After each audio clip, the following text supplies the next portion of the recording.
ఇప్పుడు టీనేజ్‌లో పిల్లలు లవ్‌లో పడ్డారంటే, నేను ఆ అబ్బాయితో ఎళ్ళిపోతా, ఆ అబ్బాయి నాకు అన్నం పెట్టకపోయినా పర్లే, అలా చెట్టు కింద ఉన్న పర్లే నాకు ఆ అబ్బాయే కావాలనేసి ఎళ్ళిపోతారు.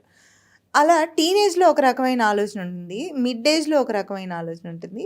కొంచెం ఏజ్ వచ్చిన తర్వాత ఆలోచన మారుతుంది. ఏ వయసులో ఎలాంటి ఆలోచనలు చేస్తే లైఫ్ బావుంటుంది? ఆ చిన్నప్పుడు ఉన్నయన్నీ ఇన్‌ఫాక్చుయేషన్స్ రూప. అప్పుడు ప్రపంచంలో ఇప్పుడు అమ్మా, నాన్న డబ్బుల మీద, అమ్మా, నాన్న రెస్పాన్సిబిలిటీస్ మీద, మనకే బాధ్యతలు లేకుండా పెరుగుతున్నప్పుడు, ఒక మనిషిని చూసి క్రియేట్ అయ్యే ఆ ఇన్‌ఫాక్చుయేషన్‌లో ఏది అసలు ఇంకేమి తర్వాత ఆ మనిషితో బతకటం అంటే ఏంటో తెలియకుండానే మంచినీళ్ళు తాగి, అన్నం తిని అమ్మాళ్ళిచ్చేయన్నీ అరేంజ్ చేసినయన్నీ తినేసి బతికినట్టు అక్కడే ఉంటుందని అనుకుంటారు. వెళ్ళిన తర్వాత తెలుస్తుంది మనం తినే తిండికి కూడా మనమే కష్టపడి తెచ్చుకోవాలి. అమ్మ, నాన్న తీసుకొచ్చి ఇవ్వరు. ఇట్స్ ఎ డిఫరెంట్ లైఫ్ అని. అవును. సో, ఆ కష్టంలో ఏమవుతుంది స్ట్రగుల్ స్టార్ట్ అవుతాయి. ఆ స్ట్రగుల్స్‌లో కొన్ని నేర్చుకుంటాం. ఊహలుంటాయి గదా! ఆ ఊహలన్నీ కూడా రియాలిటీలోకొచ్చినప్పుడు వాట్ హ్యాపెన్స్ ఆ రియాలిటీ చాలా పెయిన్‌ఫుల్‌గా ఉంటుంది.